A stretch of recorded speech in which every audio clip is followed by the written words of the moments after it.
اعوذ باللہ السمیع العلیم من الشیطان اللعین الرجیم بسم اللہ الرحمن الرحیم الحمد للہ رب العالمین والصلاة والسلام علی سید الانبیاء والمرسلین سیدنا و مولانا بالقاسم محمد وآلہ الطیبین الطاہرین اما بعد فقد قال اللہ تبارک و تعالی فی کتابہ المجید والفرقان الحمید وقولہ الحق بسم اللہ الرحمن الرحیم لا اکراہ فی الدین قد تبین الرشد من الغی۔ محترم سامعین و ناظرین، آپ ان چینل کا یہ پروگرام ملاحظہ فرما رہے ہیں اور میری کج مج بیانی کے باوجود آپ اس میں دلچسپی رکھتے ہیں، میں اس کے لیے آپ سب کا بے حد شکر گزار ہوں۔ جیسا کہ بار تو آپ کو ٹائٹل سے ہی اندازہ ہو جائے گا کہ دی رول ہم یہ جائزہ لینا چاہتے ہیں کہ جن خواتین نے اور جن انصار حسین نے اور اصحاب حسین نے اور اعزائے حسین نے کربلا میں شہادت دی ہے، ان کی کیا امپورٹنس ہے، ان کا رول کیا ہے، ان کا کردار، یا ہندی میں کہوں تو ان کی بھومکا کیا ہے اس کے ذیل میں۔ تو اگر آپ دیکھیں تو the role of men and women of Karbala, یہ ہمارا موضوع تھا جس کے اوپر ہم لوگ گفتگو کر رہے ہیں، اور اسی قرآن مجید کے چھوٹے سے ٹکڑے کے اعتبار سے کہ دین میں کسی طرح کا جبر نہیں ہے اور گمراہی اور ہدایت دونوں واضح ہو چکی ہیں، اس پر ہم لوگوں نے بات کی، اور یہ بات آپ کے سامنے پیش کرنے کی کوشش کی کہ امام حسین علیہ السلام کا کوئی مقصد مادی میٹیریل نہیں تھا، یعنی کہ جس میں کوئی تخت ہو، حکومت ہو، جائیداد ہو، پراپرٹی ہو، ایسا کوئی مقصد آپ کا نہیں تھا، اور نہ کوئی ایسے چانسز تھے کہ آپ اس کو حاصل کر سکتے۔ آپ کا صرف ایک مقصد تھا کہ آپ کسی صورت سے اسلام کے ان نقوش کو، ان کے پرنسپلز کو، یا جو کچھ اسلام نے پیش کیا تھا ان کو مدھم نہ ہونے دیں، بلکہ مدھم تو ہو ہی چکے تھے، ان کو آپ کو دوبارہ پیدا کرنا تھا۔ اسی لیے کہا یہ جاتا ہے کہ اللہ کے رسول حضرت محمد مصطفیٰ صلی اللہ علیہ وآلہ وسلم نے فرمایا تھا، حسین منی وانا من حسین، حسین مجھ سے ہے اور میں حسین سے ہوں۔ تو کہا ہی جاتا ہے، ہمارے بہت بڑے علماء فرماتے ہیں اور تمام یہ لوگ کہتے ہیں کہ حسین منی تو بالکل سمجھ میں آ جانے والی بات ہے کہ امام حسین علیہ السلام رسول اللہ کی برگزیدہ اور محترم بیٹی جناب فاطمہ زہرا سلام اللہ علیہا کے بیٹے تھے، تو نواسے ہوئے، تو حسین منی، میرا حسین مجھ سے ہے، تو وَأَنَا مِنْ حسین، اور میں حسین سے ہوں۔ یہ بات کہنا کہ میں حسین سے ہوں، یہ بڑا مشکل معاملہ ہے جس کو کیسے سمجھا جائے اور کیسے بتایا جائے۔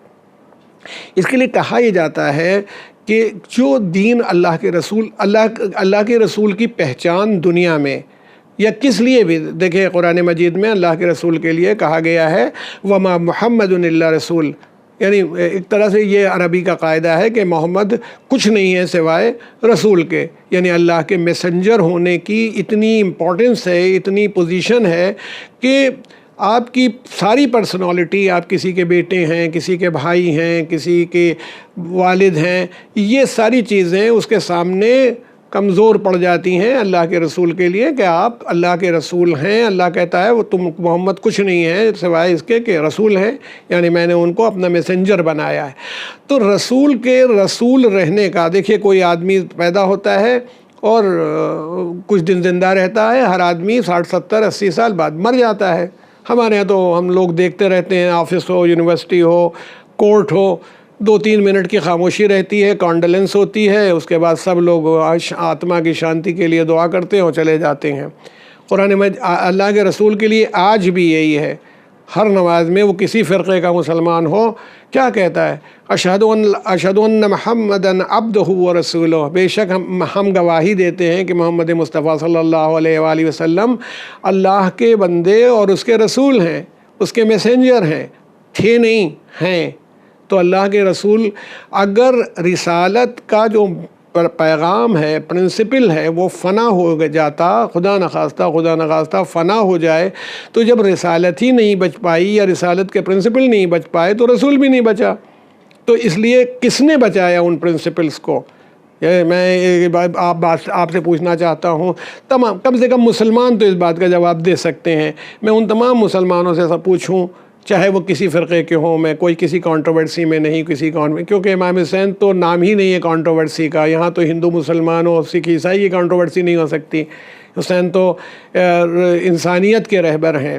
اگر دیکھا جائے تو امام علی مقام کو ہم یہ کہیں گے کہ آپ لیڈر آف ہیومینٹی ہیں. ایسا نہیں ہے کہ وہ کسی خاص فرقے سے آپ کا تعلق ہے. یہ ایک الگ بات ہے کہ آپ امام بھی ہیں اور آپ رسول اللہ کے فرزند بھی ہیں، تمام چیزیں. تو کہنا یہ ہے کہ اگر تمام مسلمانوں سے ہم پوچھیں کہ یزید جیسے کیریکٹر کا آدمی، بھائی مدینہ والوں نے بیعت توڑ دی تھی یزید کی نا، اور یزید اپنے کو نمائندہ رسول کہنے کے لیے بے قرار تھا کہ کسی صورت سے میں رسول اللہ کا ریپرزنٹیٹیو بن جاؤں اور اس طرح سے میں الہی نمائندہ بن جاؤں، اور کوئی آدمی کھڑا ہونے کو یزید کے خلاف تیار نہیں تھا.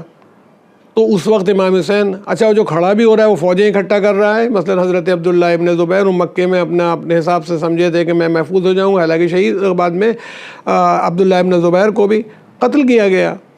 تو اس طرح سے ان کو، بلکہ ان کے قتل سے نقصان یہ بھی ہوا کہ کعبے کی حرمت یا مکے کی حرمت پامال ہوئی. وہاں تو گھاس نہیں اکھاڑی جا سکتی. تو امام نے ان کو اشارہ بھی دیا تھا کہ بھئی یہاں نہ رہو، ہماری نصرت کے لیے چلو. جو صحیح جگہ پر نصرت تھی انہوں نے نہیں کی.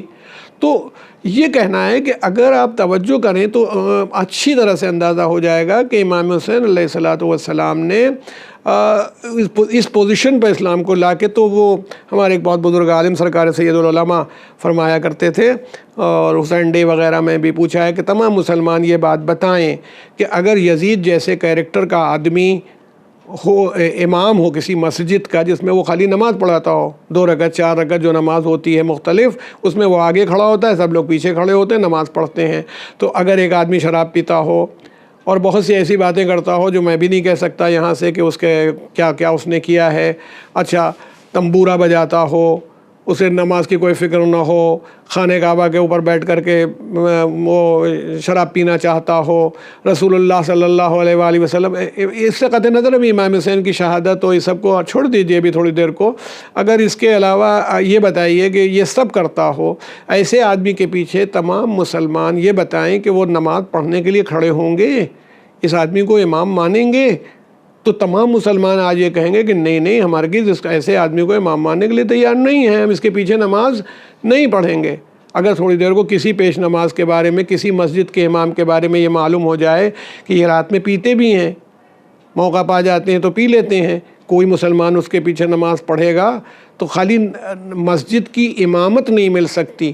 اور یزید رسول اللہ کا نمائندہ تھا، اس کا نام خطبہ جمعہ میں لیا جا رہا ہوگا، خطبہ جمعہ میں جو ہے اس کا نام لیا جا رہا ہوگا، اس کی تعریفیں کی جا رہی ہوں گی، اور تمام مسلمان بیٹھے ہوئے نماز پڑھ رہے ہوں گے یا سن رہے ہوں گے اس کو.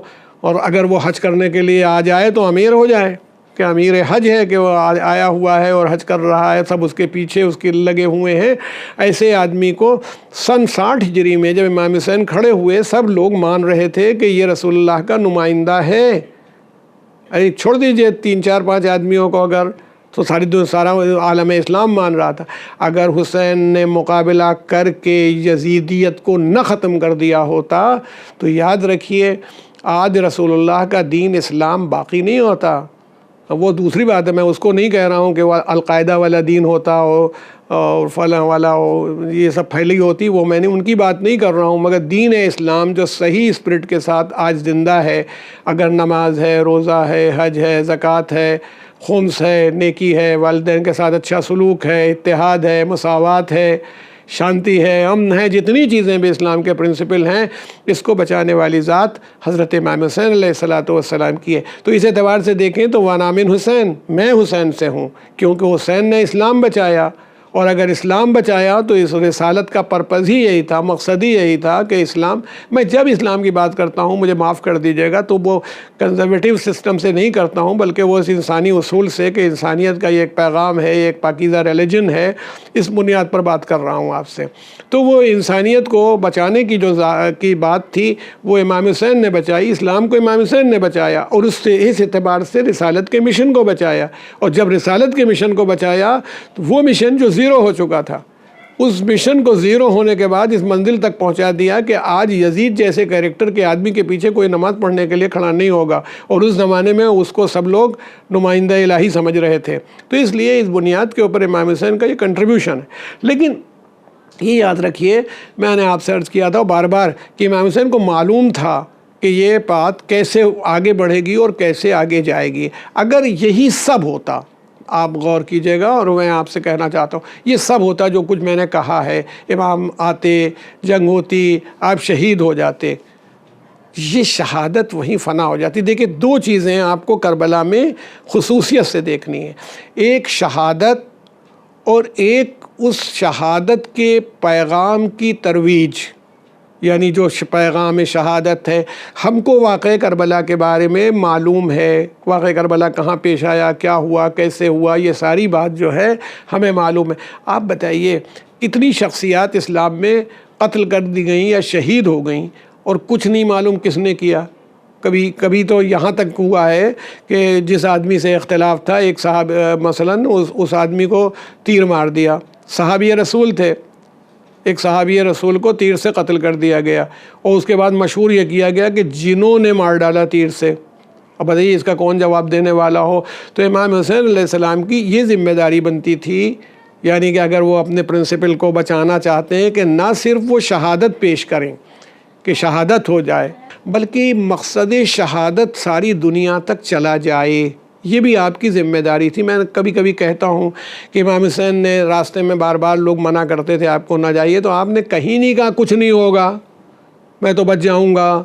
یہ فرمایا کہ وہ سوسمار کوئی چیز ہوتی، مجھے تو نہیں ہے، کوئی جو بل بناتا ہے وہ اندر رہتا ہے، ایک ہول بنا کر کے اس کا گھر ہوتا ہے، تو ارشاد فرمایا کہ اگر اس طرح کا بھی کوئی گھر بنا لوں اور اندر تہخانے میں بھی چلا جاؤں اور سوسمار کی طرح سے، تو یہ لوگ مجھے کھینچ کے لائیں گے اور قتل کریں گے۔ یعنی آپ کی شہادت یقینی تھی، آپ کو معلوم تھا کہ آپ شہید ہو جائیں گے۔ اچھا، دوسری بات یہ تھی کہ جب شہادت آپ کو یقینی، تو پھر آپ نے یہ طے کیا کہ شہادت کی جگہ کا تعین میں کروں۔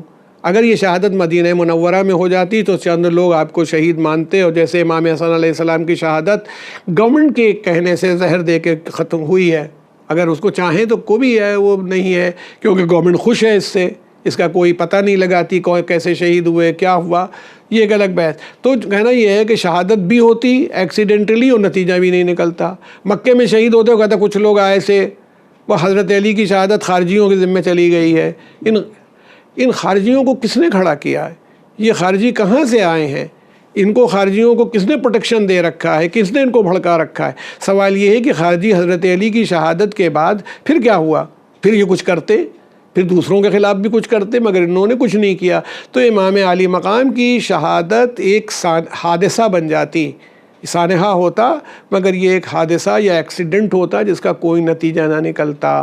اسی لیے امام نے اپنے ساتھ ان لوگوں کو لیا جو اس حادثے کو پیغام کی صورت میں ساری دنیا کے سامنے پیش کر سکیں۔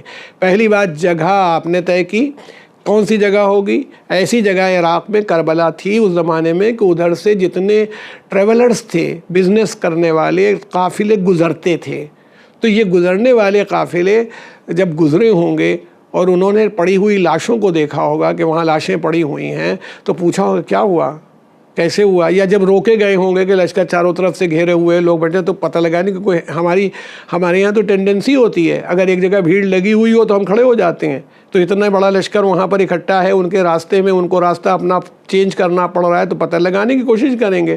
تو معلوم ہوا کہ بھئی رسول اللہ کے ایک نواسے ہیں، ان کے خلاف یزید نے اتنا بڑا اقدام کیا ہے اور گھیر لیا ہے اور ان کو شہید کیا۔ ایک بات یہ، تو ایک تو یہ کہ آپ نے جگہ خود طے کی، ٹائم کیا ہونا چاہیے، وقت کا تعین، وقت کو آپ نے طے کیا کس وقت، ورنہ 9 محرم کی شام کو لڑائی شروع ہو گئی تھی، اور کربلا میں بالکل صحیح بات ہے کہ زندہ رہنا مشکل تھا، مر جانا آسان تھا۔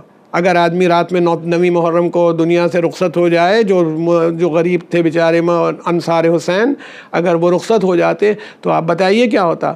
ان کو ایک رات کی پیاس سے چھٹی مل جاتی، ایک دن کی پیاس سے شہادت تو مل ہی جاتی، مگر امام نے اس کو لنگر آن کیا کہ وقت میں طے کروں گا، جگہ میں۔ پھر امام حسین کا کوئی مقابلہ نہ ہوتا اگر صبح کے وقت آپ سب لوگوں کو لے کے نکلتے کہ آج لڑ لیا جائے گا، اور کود پڑتے، اور سب لوگ ایک ساتھ، تو شاید اس سے زیادہ لوگوں کو مار دیتے، مگر یہ آپ نے یہ نہیں کیا۔ آپ نے اس چھوٹی سی فوج کو بھی، میں بھی کہتا ہوں کہ آپ نے وہ کام کیا کہ ہم بزدل نہیں ہیں، ہم ٹالرنٹ ہیں، ہم امن پسند ہیں. آپ نے اسی 72 آدمیوں میں سے فوج بنائی، قلب لشکر بنایا، سینٹرل کور بنایا. اس سینٹرل کور میں حضرت عباس کو علمداری دی.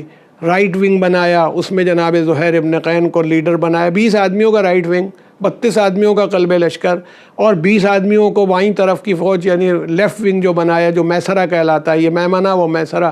میسرے پر امام عالی مقام نے حبیب ابن مظاہر کو کھڑا کیا. یہ لڑائی صبح 9 بجے شروع ہوئی ہوگی اندازاً. تو اگر 9 ساڑھے 9 بجے یہ لڑائی شروع ہوئی اور عصر عاشور تک گئی تو تقریباً 7 گھنٹے تک یہ جنگ چلی. اور اس 7 گھنٹوں میں جبکہ تینوں طرف سے لڑائی ہو رہی ہے، قلب لشکر پر بھی حملہ ہو رہا ہے، رائٹ ونگ پر بھی حملہ ہو رہا ہے، اور جو جنگ مغلوبہ کہلاتی ہے ایک دم سے حملہ ہو گیا، تیر مارے جا رہے ہیں. بھائی 30,000 آدمی کیا کرنے کے لیے آئے؟ لڑنے کے لیے تو آئے ہیں. وہ کھائے پیے ہوئے ہیں، یہ بھوکے ہیں. مگر اس لڑائی کو اتنے گھنٹے تک تو کوئی لڑائی بدر والی نہیں چل پائی. ختم ہو گئی. وہ افراد ہی نہیں تھے تو جیت ہوگی یا ہار ہوگی دنیاوی رخ سے. تو امام عالی مقام نے اس لڑائی کو اس منزل تک پہنچایا. پھر جب آپ کی باری آئی تو آپ نے جہاد میں یہ نہیں کیا کہ اگر آپ آتے اور گردن جھکا کر کے بیٹھ جاتے اور قتل کر دیے جاتے تو بھی آپ یاد رکھیے کہ امام حسین سے زیادہ بہادر آدمی دنیا میں ڈھونڈے سے نہیں ملتا کہ اس وقت ہوش و حواس کا باقی رہنا. مگر امام عالی مقام نے پھر جہاد فرمایا، گھوڑے کے اوپر بیٹھے آئے. مگر اس سے پہلے آپ نے اہل حرم سے کہا.